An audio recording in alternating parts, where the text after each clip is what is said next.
Problematika vzdělávání romských dětí v České republice je velmi ožehavý problém. Koneckonců Česká republika byla odsouzena Evropským soudem pro lidská práva za segregaci a vzdělávání romských dětí. Doufám, že se tento problém podaří se nám nějak vyřešit, protože pokud máme v České republice ve vzdělávacím systému romské třídy, romské spádové školy a ty děti se společně nevzdělávají, tak si zaděláváme na obrovský problém do budoucnosti. Na druhou stranu jsou to spojené nádoby.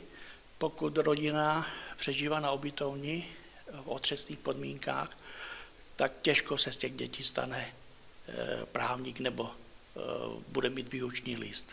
Jo, čili pokud rodina má zajištěné bydlení, má dostatečné pracovní možnosti, tak se to odvíjí i v dalším vzdělávání a ta rodina je schopna si zajistit lepší bydlení a lepší možnosti, lepší život. Problematika nezaměstnanosti, zejména v romských komunitách, je velký problém, ale zas je to region od regionu zcela jiný. Středočeský kraj je poměrně velký kraj, kde máme v regionu 2 automobilky obrovské a kdo chce, tak si tu práci najde. Takže otázka je, jak se ten člověk k tomu postaví, jestli si hledám práci, jestli procházím nějakou rekvalifikací, anebo ne, anebo se spokojím s tím, že budu brát sociální dávku. Jo? Takže to je také určité propojení a my musíme taky chtít od těch lidí, aby dneska ta ekonomika i ten systém v těch firmách jde tak kupředu, že člověk pokud nemá ty dovednosti, ty znalosti, tak ho zkrátka nezaměstnají a nemůže chtít plat 50 000, když nic neumí. Jo? Takže on také se musí snažit, musí k tomu přistupovat racionálně, aby se vzdělával, získal dovednosti a pokud je má, tak i ten podnikatel si takového zaměstnance cení a dokáže si ho i zaplatit. Otázka bydlení je v některých regionech České republice skutečně alarmující, je tristní. Nemálo rodin přežívá po otřesných ubytovnách a jsou rodiny, které mají dostatek finančních prostředků, tak i díky diskriminaci ohledně pronájmu, tak se těžko k tomu bydlení dostávají. Nemálo obcí zkrátka svůj bytový fond prodalo v privatizaci. Málo se staví pro ty nízkopříjmové skupiny obyvatel a ta situace není dobrá.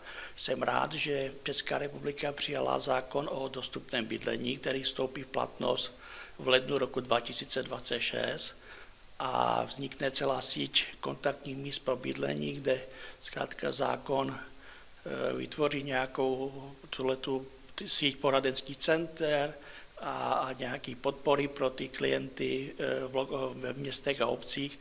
Takže doufám, že ten zákon si sedne a uvidíme, jak to těm lidem dopomůže. Ale každopádně důležité je, aby města a obce za pomoci státu začaly stavět dostupné bydlení, či už městské nebo družstevní, a aby se ta situace tady v té oblasti nějakým způsobem zlepšila. Lidé by měli vědět, že pokud píšu od klávesnice, od počítače a někomu vyhrožuji, tak si nemůže myslet, že se mu nic nestane. Zákon tady platí pro každého stejně a to, co se děje poslední dobou na sociálních sítích, je skutečně katastrofa. Vytvořil se určitý odborný tým kolem vládní zmocněnkyně, který by měl za úkol vytvořit určitý materiál odborný, který by mohl pomáhat obětem těchto činů a pochopitelně by měly být patřičně proškoleni i policisté, státní zástupci, soudci, jakým způsobem v této oblasti postupovat. Je to velmi vážná věc a není možné nad tím mávnout rukou. Zapojení Romů v České republice na všech úrovních, či už politiky nebo těch zastoupení jednotlivých rezortech státní správy, je skutečně minimální. Je potřeba si uvědomit, že o zásadních věcech rozhodují politici. A v České republice v tuto chvíli na všech úrovních krajů nemáme jediného romského zástupce. Romský zástupci nesedí ve velkých městech v České republice, jako je Ostrava, Brno a tak dále. Romský zástupce neseděl v parlamentu České republiky 23 let.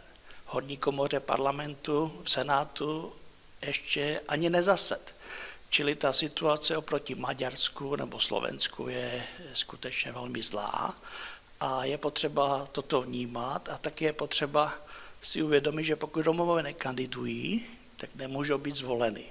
Vždycky budu podporovat kandidáty, kteří budou kandidovat za demokratické politické strany a ne za nějaké extremistické a populistické.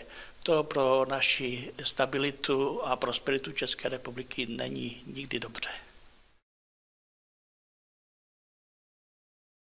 Já jsem letitým zaměstnancem krajského úřadu ve středních Čechách, pracuji tady přes 20 let a za celou dobu mého působení jsem nezaregistroval jediný případ toho, že by Romové neměli dostupnou zdravotní péči. Všichni mají kartičky pojištění, fungují tady 5 krajských nemocnic, které jsou na velmi vysoké úrovni a pokud bych takový případ zaregistroval, tak pochopitelně bych ho řešil s příslušným odborem zdravotnictví.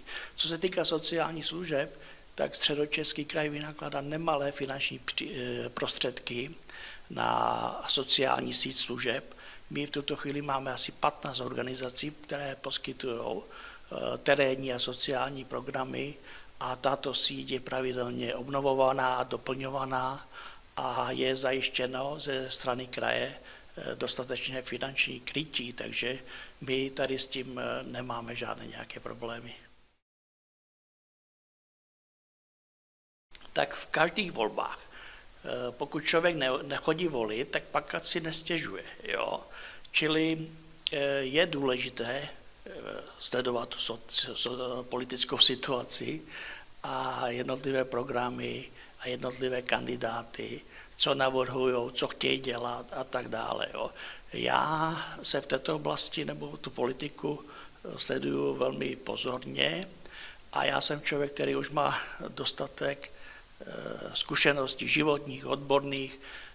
Za těch 20 let jsem se ocitl v nelehké situaci, řešil jsem x různých krizových situací, takže jsem připraven pro tuto pozici a chci udělat maximum v této oblasti tak, abych se nemohl stydět sám za sebe v případě svého zvolení, ale i tak, aby na mě i ty voliči a lidé ve středních Čechách byli taky patřičně pyšní.